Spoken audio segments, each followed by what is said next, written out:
Every person's jaw is unique in shape, and every site across the jaw varies in dimensions as well. Our CT scanner captures a 3D image and allows us to plan your surgery from start to finish. In some cases, doctors will take this information and choose the appropriate implant size to match the site and perform the surgery with their experienced surgical skills. At our practice, whenever possible, we take the planning a step further by creating customized surgical guides.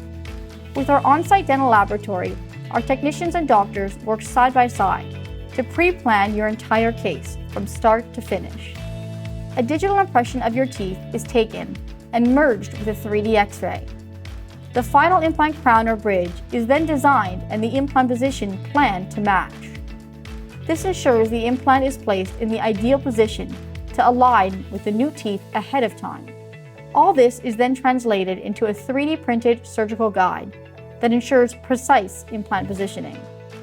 The extra level of surgical and prosthetic planning helps ensure a consistently successful anesthetic result and allows more cases to be performed with minimally invasive techniques.